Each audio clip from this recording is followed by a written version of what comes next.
빈센트 반 고흐의 귀 절단 사건은 미술사에서 가장 극적이고 비극적인 에피소드 중 하나로 여겨져 왔습니다.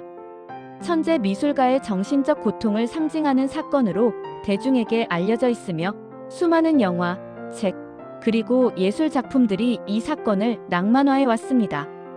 그러나 최근 역사적 연구는 우리가 알고 있던 이 이야기의 진실이 완전히 명확하지 않을 수 있음을 시사합니다. 반 고흐가 1888년 크리스마스 전날 귀의 일부를 잃었다는 것은 확실하지만 정확히 무엇이 일어났는지에 대해서는 여전히 여러 해석이 존재합니다. 1888년은 반 고흐의 삶에서 특별한 의미를 지닌 해였습니다. 그는 남프랑스의 아르에 정착하여 자신이 꿈꾸던 예술 공동체를 건설하려고 했습니다. 그는 같은 미술가들이 함께 모여 창작 활동을 하고 서로를 자극하는 공간을 만들고 싶었습니다. 꿈이 현실화되면서 반 고흐는 동료 미술가 폴 고갱에게 아르로 와줄 것을 반복적으로 요청했습니다. 고갱은 결국 1888년 10월 아르에 도착했습니다. 처음에는 두 예술가가 함께 창작하며 행복했던 것으로 보입니다. 그들은 함께 그림을 그렸고 밤에는 예술과 철학에 대해 토론했습니다. 그러나 몇 주가 지나면서 두 사람 사이의 관계에 균열이 생기기 시작했습니다. 반 고흐와 고갱은 예술에 대한 관점이 달랐습니다. 반 고흐는 자연이 화가의 붓을 이끌어야 한다고 믿었던 반면 고갱은 환상과 창의성이 그림을 지배해야 한다고 생각했습니다. 성격상으로도 반 고흐는 감정적이고 즉흥적인 반면 고갱은 합리적이고 거리감 있는 사람이었습니다. 또한 경제적 어려움도 두 사람 사이에 긴장을 만들었습니다. 반 고흐는 자신의 형 테오의 경제적 지원에 의존하고 있었고 고갱 역시 경제적으로 어려운 상황에 있었습니다. 이러한 갈등은 점차 심해져 갔습니다. 1888년 12월 23일 저녁, 긴장이 가득했던 시간들의 끝에 두 사람 사이에 심각한 충돌이 일어났습니다. 정확히 무엇에 대해 싸웠는지는 역사 기록에서도 명확하지 않습니다. 고갱이 아르를 떠나려는 의도를 드러냈을 가능성이 있으며 이것이 극도로 감정적인 반 고흐를 자극했을 수 있습니다. 어쨌든 그날 밤의 충돌은 비극적인 결과를 낳았습니다. 공식적으로 기록된 사건의 경과는 다음과 같습니다. 반 고흐는 논쟁 후 자신의 숙소로 돌아가 면도칼로 자신의 왼쪽 귀의 일부를 자르고 그것을 한 창녀 레이첼에게 건넸다고 알려져 있습니다. 이 이야기는 반 고흐의 정신적 불안정성과 극단성을 보여주는 사례로 해석되어 왔으며 반 고흐를 광기 어린 천재 미술가의 이미지로 고착시키는데 크게 기여했습니다. 그러나 2009년 반 고흐의 죽음 119년 후 이 역사적 기록이 재검토되기 시작했습니다. 독일의 두 미술사학자 한스 카우프만과 리타 빌드간스는 10년에 걸친 경찰 수사 기록, 목격자 증언, 그리고 화가들의 편지를 면밀히 검토한 결과 공식 기록에 여러 불일치점이 있음을 발견했습니다. 그들은 반 고흐의 귀 폴 고갱과 침묵의 협약이라는 책을 출판하며 새로운 이론을 제시했습니다. 카우프만과 빌드간스가 제시한 대안적 시나리오는 다음과 같습니다. 우수한 펜싱 선수였던 고갱이 싸움 중에 자신의 검이나 칼로 반 고흐의 귀를 베었을 가능성이 있다는 것입니다.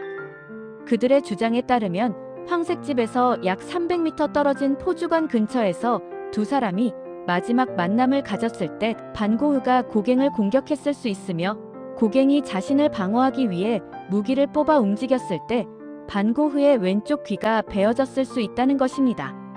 카우프만은 이것이 우연인지 의도적인 것인지는 명확하지 않다고 명시했습니다.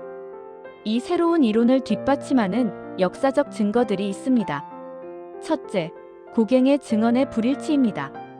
고갱은 사건 직후 경찰 조사에서 여러 다른 버전의 이야기를 제공했으며 이후 자신의 회고록에서도 그 밤의 일에 대해 모호한 표현을 사용했습니다.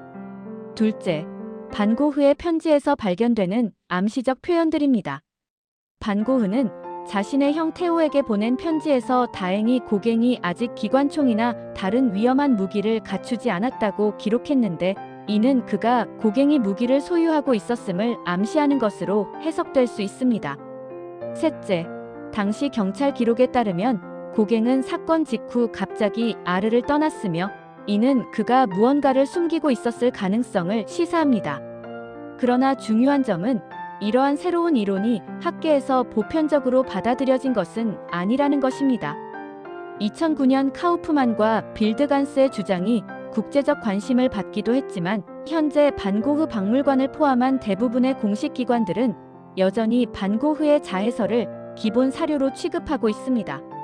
반고흐 박물관의 공식 입장은 반고흐가 자신의 귀를 자르는 사건이 일어났으나 정확한 상황은 완전히 이해되지 않고 있다는 것입니다. 학자들 사이에서도 의견이 나뉘어 있습니다.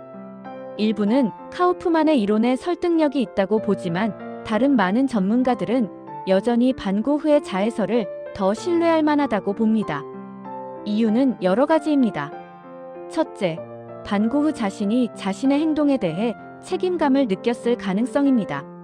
둘째, 당시 의료 기록에 따르면 반고흐는 이후 여러 차례 자해를 시도했으며 이는 그가 자신을 해치는 경향이 있었음을 시사합니다. 셋째, 완전한 법의학적 증거가 부재하다는 점입니다.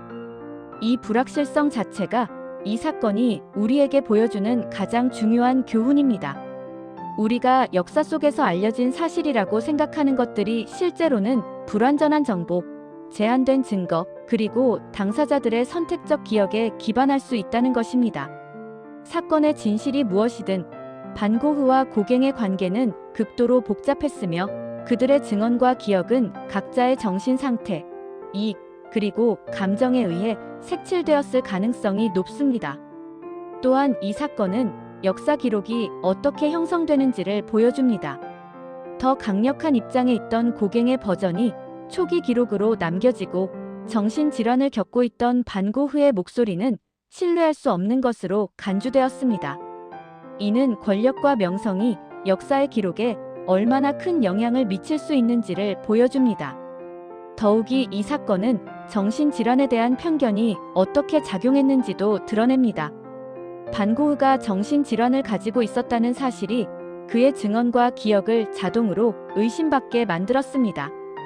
그러나 정신질환을 가진 사람도 객관적인 현실을 경험할 수 있으며 그들의 증언 역시 고려할 가치가 있습니다.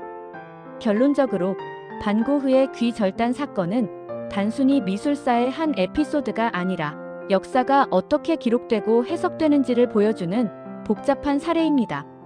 완벽한 진실을 확정하기 어려울 때 우리는 서로 다른 해석과 관점이 존재할 수 있으며 우리가 정설이라고 여겨온 것들도 재검토의 대상이 될 수 있다는 유연한 사고를 가져야 합니다.